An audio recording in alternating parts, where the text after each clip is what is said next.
ತುಂಬಾ ಸಿಂಪಲ್ಲಾಗಿ ನಾಟಿ ಹಸು ಗಿಣ್ಣು ಹೇಗೆ ಮಾಡೋದು ನೋಡ್ಕೊಂಡು ಬರೋಣ. ಮೊದಲಿಗೆ ನಾನಿಲ್ಲಿ 1 ಲೀಟರ್ ಗಿಣ್ಣು ಹಾಲನ್ನು ತಗೊಂಡು ಕಾಯೋದಕ್ಕೆ ಇಟ್ಟಿದ್ದೀನಿ. ನೆಕ್ಸ್ಟ್ ಇಲ್ಲಿ 1 ಅಚ್ಚು ಬೆಲ್ಲನ ಹಾಕ್ತಾಯಿದ್ದೀನಿ. ನಿಮಗೆ ಸ್ವೀಟ್ ಎಕ್ಸ್ಟ್ರಾ ಬೇಕು ಅಂತಂದರೆ ಎಕ್ಸ್ಟ್ರಾ ಬೆಲ್ಲನ ನೀವು ಆ್ಯಡ್ ಮಾಡ್ಕೋಬೋದು. ನಮ್ಮ ಅಜ್ಜಿಯಿಂದ ನಾನು ಕಲಿತು ಈ ರೆಸಿಪಿನ ಮಾಡ್ತಾಯಿದ್ದೀನಿ. ನಂತರ 3 ಏಲಕ್ಕಿ, 1 ಇಂಚು ಏಲಕ್ಕಿ ಶುಂಠಿನ ಕುಟ್ಟಿ ಪುಡಿ ಮಾಡಿ ಹಾಕ್ತಾಯಿದ್ದೀನಿ. ಏಲಕ್ಕಿ ಶುಂಠಿ ಎಲ್ಲ ದಿನಸಿ ಅಂಗಡಿಲೂ ಸಿಗುತ್ತೆ. ನೋಡಿ, ಬೆಲ್ಲ ಎಲ್ಲ ಕರಗಿ ಬಬಲ್ಸ್ ಬರ್ತಿದೆ, ಆವಾಗ ಲೋ ಫ್ಲೇಮ್ ಮಾಡಬೇಕು. 1 ಕಪ್ಪಷ್ಟು ಹುರುಗಡ್ಲೆನ ಮಿಕ್ಸಿಲಿ ಪುಡಿ ಮಾಡಿ ಇಟ್ಕೊಂಡಿದ್ದೀನಿ. ಇದನ್ನು ನಿಧಾನವಾಗಿ ಸ್ವಲ್ಪ ಹಾಕ್ಕೊಂಡು ಸ್ಟಿರ್ ಮಾಡ್ತಾ ಇರಬೇಕು, ಇಲ್ಲ ಅಂತಂದರೆ ಗಂಟಾಗುವಂಥ ಚಾನ್ಸಸ್ ಇರುತ್ತೆ. ಲೋ ಫ್ಲೇಮಲ್ಲಿಟ್ಟು ತಿರುಗೋದ್ರಿಂದ ಗಂಟೇನೂ ಆಗೋದಿಲ್ಲ.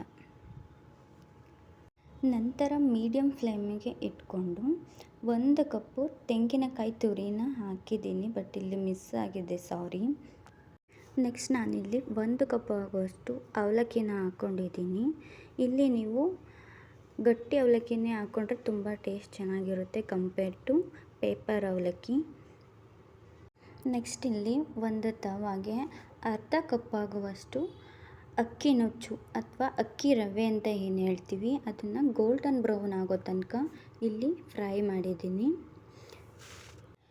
ಇದು ಆಪ್ಷನಲ್, ಅವಲಕ್ಕಿ ಹಾಕಿರೋದ್ರಿಂದ ಅಕ್ಕಿ ನುಚ್ಚು ಹಾಕಲೇಬೇಕು ಅಂತ ಏನಿಲ್ಲ.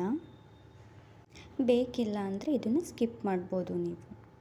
ಸ್ಟವ್ ಮೀಡಿಯಮ್ ಫ್ಲೇಮಲ್ಲಿಟ್ಟು ಈ ಹುರಿದಿರುವಂತಹ ಅಕ್ಕಿ ನುಚ್ಚನ್ನು ಸ್ವಲ್ಪ ಹಾಕಿ ಸ್ಟೀರ್ ಮಾಡಬೇಕು.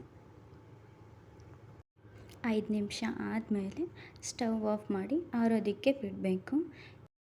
ಎಷ್ಟು ಆರೋದಕ್ಕೆ ಇಡ್ತೀವೋ ಅಷ್ಟು ಟೇಸ್ಟ್ ಚೆನ್ನಾಗಿರುತ್ತೆ. Thanks for watching.